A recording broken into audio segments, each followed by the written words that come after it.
Program pengampunan pajak sudah mulai bergulir sejak Juli 2016 lalu dengan dibagi 3 periode, Juli sampai September 2016 sebagai periode pertama, lalu periode kedua Oktober sampai Desember 2016 dan bulan Januari sampai Maret 2017 ini sebagai periode terakhir. Nah, apakah dalam 3 periode tersebut target tinggi untuk memperoleh dana segar teks amnesti telah tercapai? Dan bagaimana selanjutnya setelah teks amnesti ini? Kami mengulasnya malam hari ini dengan Eni Srihartati, Direktur Eksekutif Indef. Selamat malam.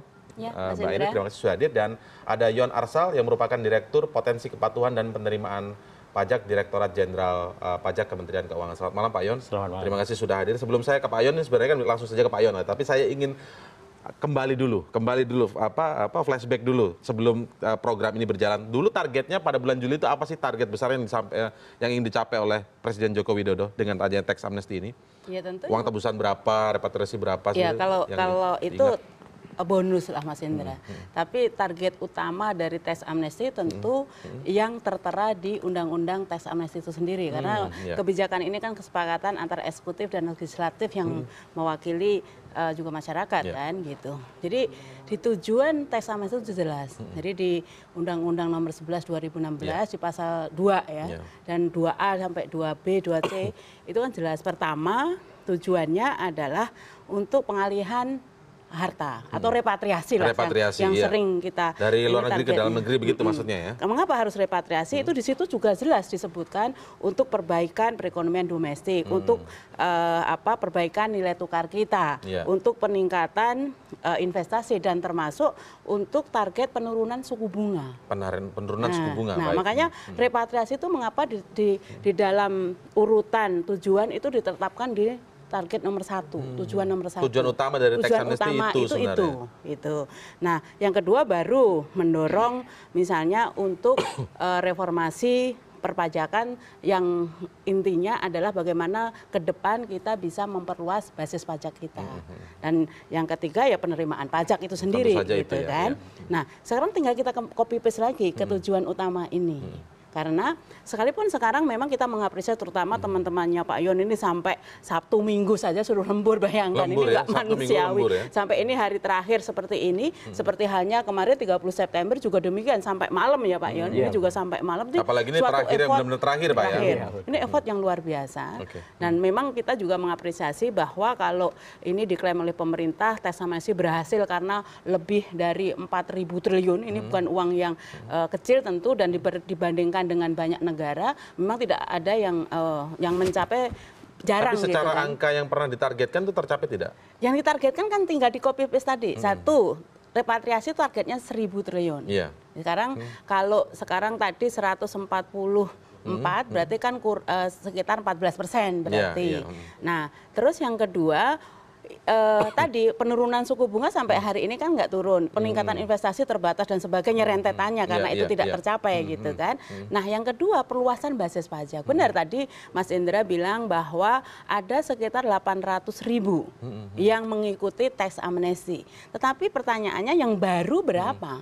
Kan perluasan itu kan berarti lebih banyak yang baru gitu kan, yang baru. Tadi mungkin datanya nanti Pak Yon bisa lebih persisnya, tetapi kemarin kita lihat laporannya tidak lebih dari 300.000 gitu. Padahal yang baru. Padahal kalau kita lihat potensinya, Mas Indra, masyarakat yang penghasilannya di atas PTKP itu 75 juta.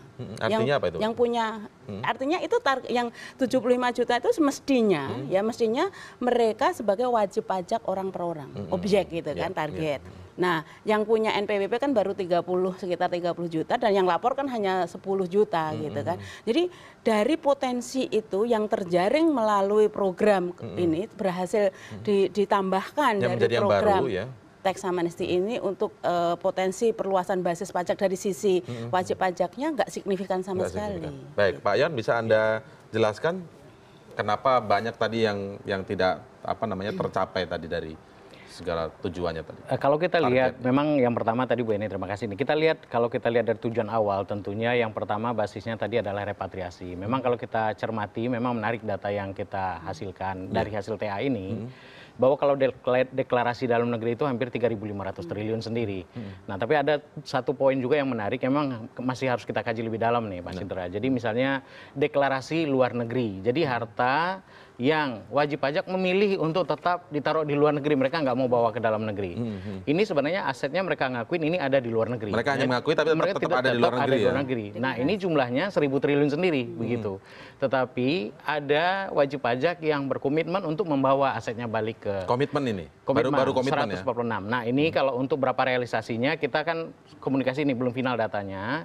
Ini sedang kami komunikasi. Yang komitmen tadi membawa ke dalam negeri? Iya, 146 triliun. 146 triliun ya. Iya, kurang lebih. Jadi targetnya yang disebut 1.000 triliun sebelumnya tadi tuh ya, artinya masih kalau jauh target dari... sih kita masih ya artinya kalau kita pure berbicara mengenai repatriasi uang yang dibawa ke sini langsung ya di bawah 1.000 triliun itu ya, masih belum ya. Dan perlu kita ingat juga mungkin ini kan data awal dulu seingat saya Bu ini kalau nggak salah Bank Indonesia juga pernah menyampaikan dulu waktu itu ketika program ini baru mau dimulai ada beberapa dana aliran masuk. Kita belum tahu persis nih Mas Indra. Ini memang perlu kajian yang cukup dalam.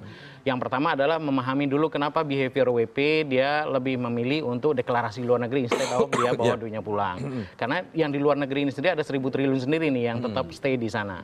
Tapi ini sebuah kesuksesan juga lah ya, pakai artinya mereka menyimpan dana luar negeri paling tidak mereka deklarasi harta ya. Betul. Nah, yang kedua tadi kaitan dengan Bu Eni, saya terima kasih juga masukan beliau tadi. Ya, dia base itu kita melihat kembali base itu. Base itu apa sih sebenarnya? Base itu yang pertama tentu adalah base dari pembayar pajak. Tadi Bu Eni disampaikan juga bahwa dari total kurang lebih 911.000 ini sampai data update tadi sore ini harusnya mudah-mudahan sejuta lah ini bisa juta lah.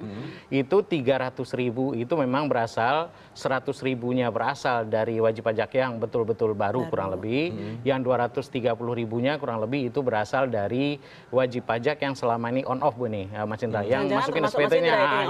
Mudah-mudahan enggak. Wajib pajak on off ini yang bagaimana nih? Kadang-kadang masukin SPT, kadang-kadang nggak masukin SPT. Oh, saya masukin SPT setiap tahun. Ada catatannya. Nah, yang kedua sebenarnya lebih menarik lagi adalah base apa yang kita kembangkan, tentu adalah base harta. Selama ini banyak harta yang dilaporkan yang kita nggak tahu.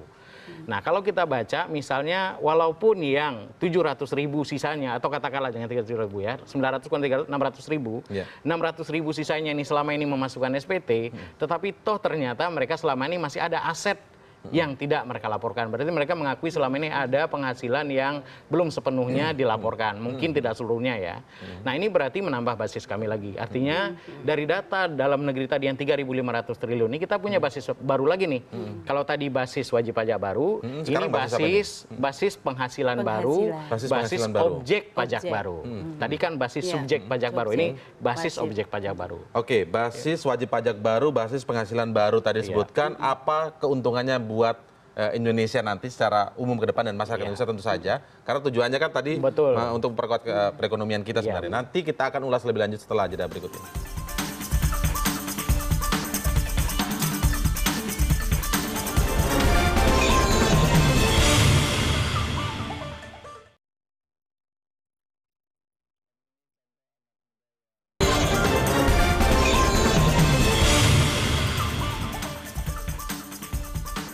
Oke, ini kalau disebutkan tadi soal Mbak Eni sebenarnya dari Direktorat Jenderal Pajak sendiri sudah maksimal lah kerja ya. Effortnya sudah maksimal. Bahkan tapi lebih malah. Bahkan lebih benar sekali. Oke, kita memang apresiasi itu. Tapi begini Pak, ketika yang kita bicara yang sudah dihasilkan saja. Tadi ada apa namanya base wajib pajak baru, basis penghasilan baru, lalu kemudian untuk repatriasi yang tadi komitmen 146 triliun Pak ya. Tapi yang sudah dibawa ke sini berapa jumlahnya Pak? 125. Kalau data terakhir, tapi ini masih sangat sementara. Tadi saya kalau tidak salah tadi pagi saya lihat 126 triliun laporan dari Gateway. Cuman ini memang masih harus direkonsiliasi dulu. Nah, selanjutnya ini akan diapakan Pak? Orang awam ini akan melihat setelah rame-rame tax amnesty banyak yang ikut, kemudian terus ini apa keuntungannya buat perekonomian di Indonesia ini?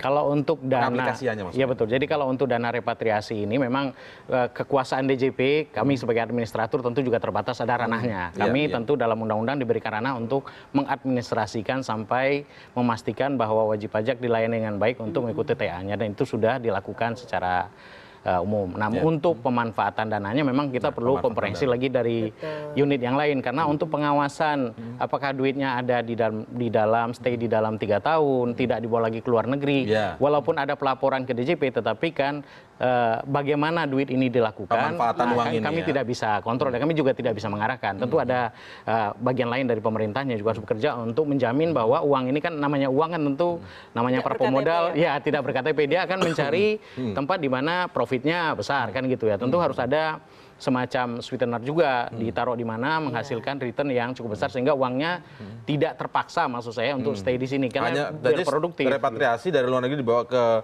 Indonesia, dalam negeri begitu, tapi asal stay doang Ya, itu betul. tidak bisa dikelola Pak ya.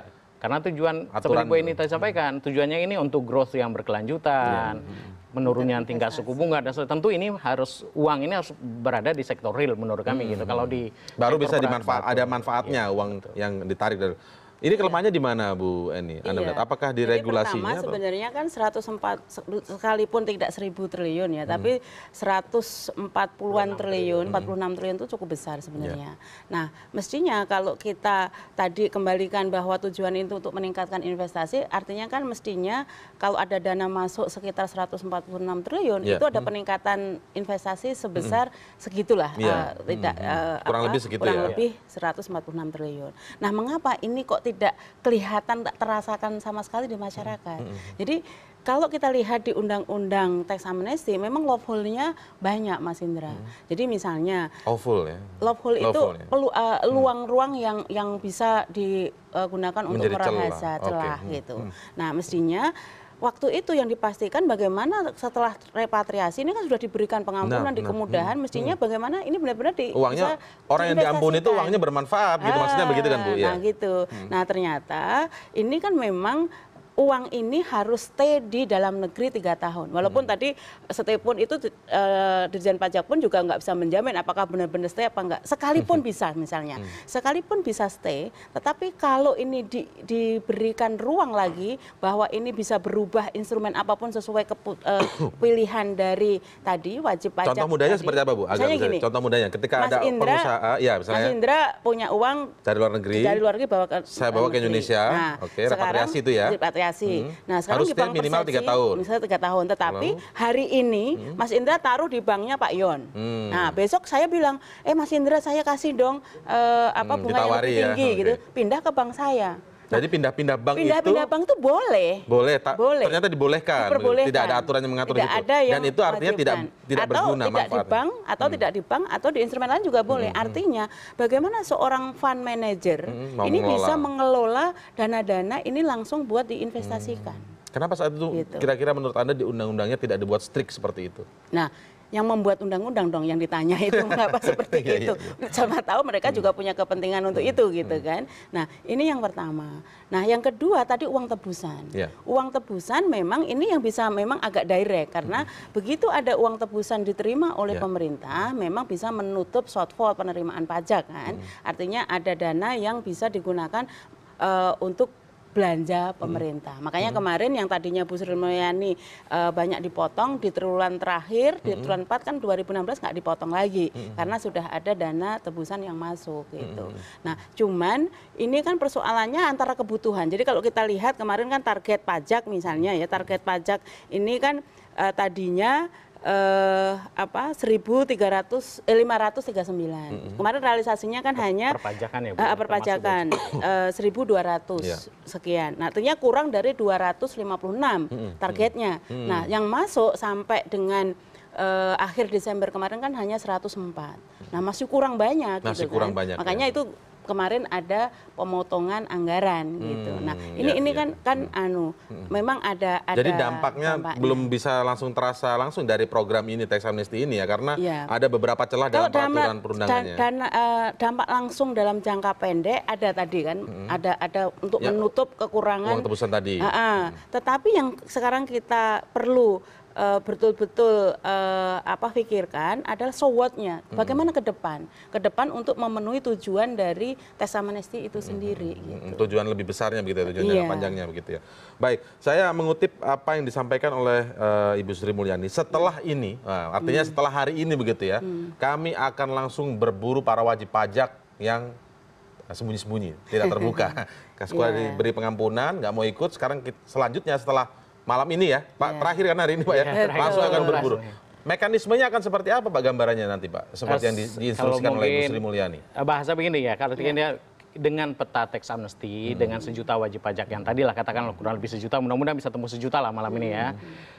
Berarti kita sekarang jadi tahu dari posisi wajib pajak yang kita miliki, berapa yang ikut, berapa yang tidak ikut, siapa yang potensial, siapa yang tidak potensial. Karena bagaimanapun sejak tahun 2014 secara efektif sebenarnya kami sudah terima banyak data dari pihak ketiga sebenarnya. Walaupun tentu PR-nya ini, data ini kan karena baru dari 2014 tidak langsung semuanya bersih Pak ya. Tapi setidaknya dari 67 jenis kita sebut ILAP nih, instansi, lembaga, asosiasi, dan pihak lain. Sampai saat ini kita sudah terima sekitar 337 jenis data. Mulai ada dari data profil wajib pajak. Jadi intinya sudah punya data sebenarnya. Punya data pembanding. Dari data pembanding yang dipunya itu kan sebelum tax amnesty Pak ya? Sebelum tax amnesty. Sebenarnya sudah punya data siapa-siapa pihak yang harusnya bisa dikejar nih ya. Sehingga dengan demikian sebenarnya kami sudah mengingatkan. Salah satu lewat misalnya email blast yang waktu itu sempat disampaikan ke hampir berapa ratus ribu wajib pajak. Ya artinya kami mengingatkan, kami punya data, ya monggo kalau mau ikut, tapi kan sekali lagi sampaikan Pak Dirjen juga tadi Alhamdulillah kita nggak dapat email blast. Nggak dapat Pak ya. Kita berarti wajib pajak yang baik. Alhamdulillah kalau wajib pajak yang baik atau wajib pajak kecil masalahnya. Oh gitu ya, beda ya. Itu pandangannya Bu. Tapi begini Pak, pertanyaan adalah ketika sudah punya data saat itu, kemudian berapa jumlah dari wajib pajak yang masuk dalam data tersebut yang akhirnya ikut tax amnesty? Banyak kah atau sedikit saja? Banyak sekali. Banyak sekali yang ikut. Jadi mereka sadar juga intinya sebenarnya Pak. Nah sekarang tinggal kita memilah. Lebih dari setengah tidak? Nggak nyampe lah setengah ya, karena kan data kami itu kan jutaan row-nya, yang ikut kan baru cuman kurang dari 1 juta. Tetapi intinya seperti saya sampaikan, bagaimana mekanismenya? Nah sekarang yang kami lakukan sebenarnya sudah siap kami nih, sampai malam ini tim kami juga sudah siap, berarti per Senin besok ini sudah harus kami turunkan analisis terhadap wajib pajak yang terdeteksi tidak mengikuti tax amnesty, tetapi mempunyai potensi penghasilan atau potensi aset yang belum dilaporkan. Itu yang akan kita sampaikan dulu. Tentu ini akan ada proses klarifikasi lewat pemeriksaan dan sebagainya. Tentu hak wajib pajak tidak diabaikan. Pemeriksaan itu bukan berarti terus langsung di SKP terus langsung jadi ini, enggak. Tapi wajib pajak dipanggil, ada pembahasan, ada diskusi. Kalau sepanjang wajib pajak bisa membuktikan, ya nggak jadi gitu. Tetapi kalau tidak dibuktikan, tidak bisa dibuktikan, ya tentu harus ada sanksi yang berlaku. Oke, baik. Nanti sampai jam berapa Pak ini Pak? 12. Jam 12 ya? Jadi bagi Anda yang masih bersikukuh belum melaporkan pajak Anda ataupun yang mengikuti tax amnesty ini sebenarnya masih ada waktu beberapa jam lagi. Kalau tidak karena mulai malam nanti atau mulai besok sudah mulai akan diburu karena Dapat surat cinta. Pak Yon ini sudah punya datanya. Hati-hati bagi Anda. Terima kasih Bu Eni, terima kasih. Terima kasih Pak Yon, semoga tercapai targetnya sampai pukul 12 malam nanti ya.